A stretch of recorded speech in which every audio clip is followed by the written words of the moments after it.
Welcome to the MarcWes Sports Podcast. No. I want you to be like, these bitch ass niggas is not over here saluting me what I've been doing. I got an interception. It's now on ESPN. We dogging the best team in the NFL, and they saying, oh, it was because of the heat. Not because we playing in the same damn heat. Oh, we don't have enough time. We playing with the same amount of time. I'm tired of hearing the excuses, but I love the excuses because that's going to motivate my dogs that put that jersey on. And Yeah, definitely. This game's going to be a tough one though, because not because it's a tough opponent, but like I said, it's a short week, and you're traveling all the way to Cincinnati. It's going to be a little chilly. It's going to be different atmosphere, for the Dolphins. But it's going to be another game where Tua needs to make plays and continue to do what he's been doing, and not make mistakes. The one thing that I really like from Tua, well, there was a lot of things that I like from Tua, but one of the things I like was the fact that he knew when to throw it away and he knew when to take a sack. And he didn't have these sometimes Tua, even earlier this season, he had some of these moments where he's like about to get sacked and he's throwing the ball.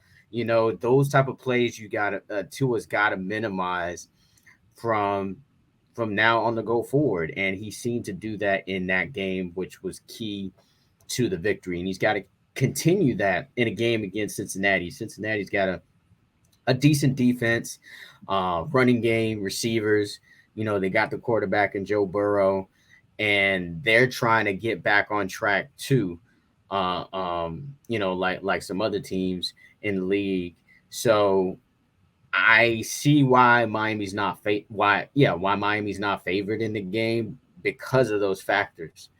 But at the same time, Tyreek, I know, feels some kind of way about not really being involved in that last game. So I think it's going to be a Tyreek game as long as you get him involved, get him the ball in space, and it could be something simple like a jet sweep, or like a screenplay, bubble screen, little quick slant, something to just kind of get him going and loosen up the defense. And if that happens, then I could see the Dolphins walking away with another victory here, because Cincinnati kind of crumbled in some moments earlier this season against Pittsburgh, and I forgot who the other team that they played, but it's definitely a winnable game for the Miami Dolphins. And if they start off 4-0, man, I mean, people are going to start forgetting about the Hurricanes altogether, especially with the performance that they put up last weekend.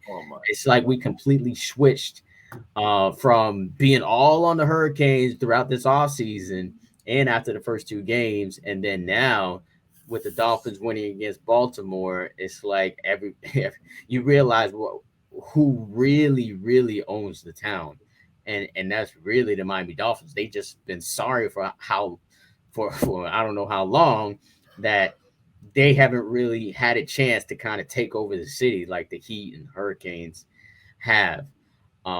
So it was a fun game to watch, that Bills game, but I want to see it continue. And I think everything about this coach, I like, he's got the swag. He's funny in these press conferences. He's cool, calm, collective. He was out there trying to challenge a lot of plays out there. He is willing to go for it on fourth down. He has an aggressive style with calling the offense, and they go deep, which everybody likes. When your quarterback is going deep and your wide receivers are running under the football. So it's exciting football to watch. Running back play has been kind of top notch as well, with Edmonds being really the lead back and with Mostert backing him up.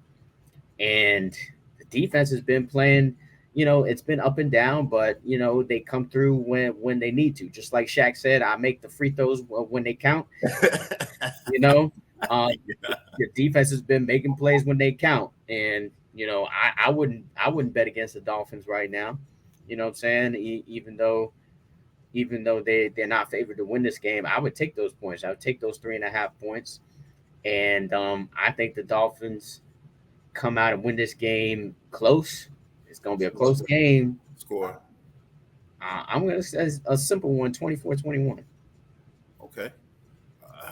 I'll say, well, before I say my score, like, I ain't worried about us always being the underdog. I don't think any of these last 4 games the Dolphins was favored to win. I don't even think they favored us to win with the New England game.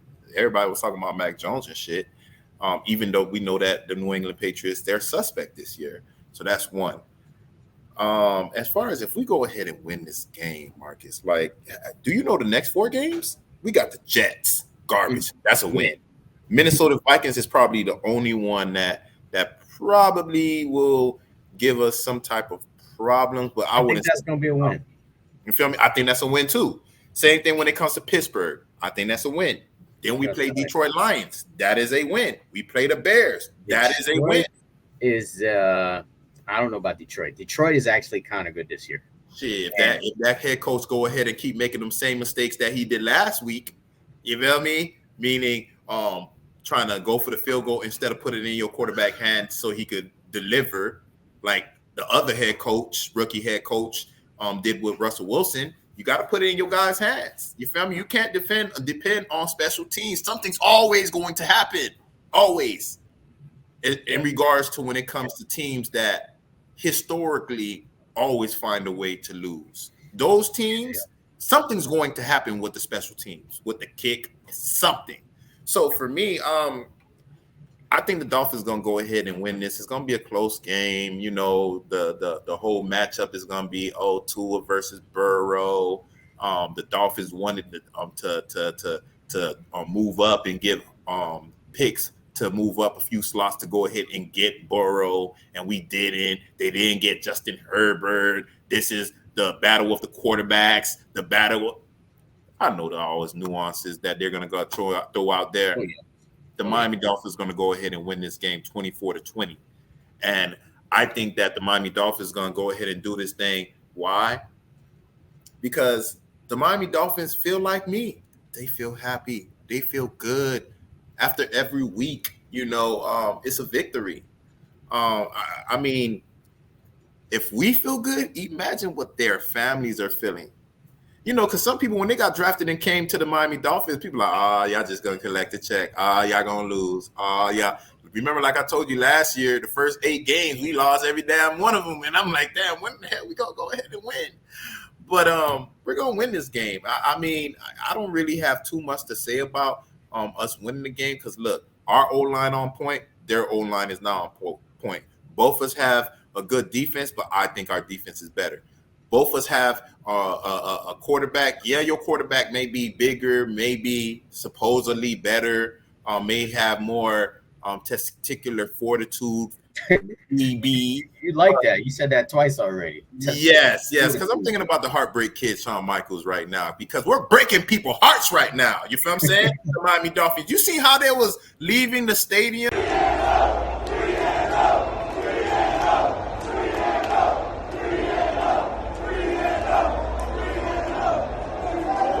Yeah, you see Josh Allen crying. For the first time in 4 seasons. And Miami, with the 2 quarterbacks, Miami is in. Yes, trying on Tua. Like, yeah, come on, baby. It's okay, man. I don't know what that was about. You. Did you see Ken Dorsey going crazy?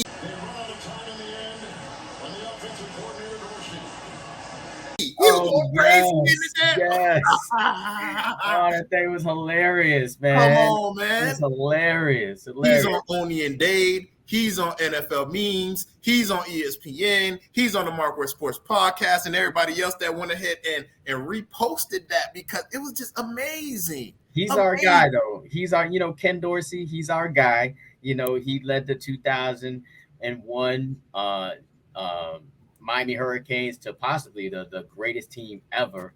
Not possibly, the greatest team ever in college football. Yes. Our boy, Ken Dorsey. But it was hilarious to kind of see him just go off and have a tantrum, in the press box, and the fact that the camera caught that, I'm sure that happens, like been happening for years in the coach's box. It's just now they got cameras everywhere, and he just destroyed the tablet, destroyed everything. But I can understand that frustration, because that's how frustrated I used to feel basically after every game as a Dolphins fan. Just so to see someone else go off while we win, I was like, "Woo!" It was a breath of fresh air just to kind of see him have the tantrum up there in the box. Hopefully his ass gets so mad and he like, damn, man, I want to come back to the Canes because they need a damn lift right now with our offense. But yeah, man, we're gonna do our damn thing, man. And people gonna find something else to say. Trust me, Marcus. Watch. Mark my words.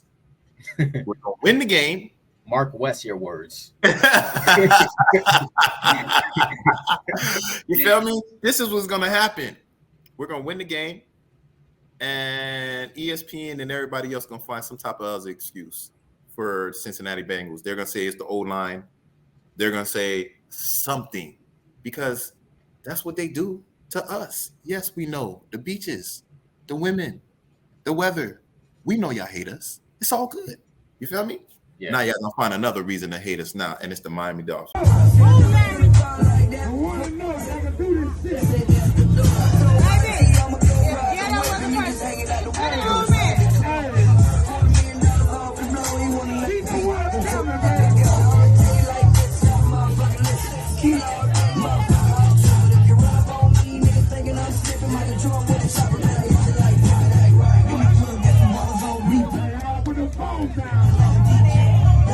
So it is what it is. Yeah, it is what it is, man. Let's shift gears here, bro. I know all this great emotion from the Dolphins is great. It was awesome, but thankfully it did happen, because the day before was a nightmare for the Miami Hurricanes. An absolute nightmare. I don't want to remember.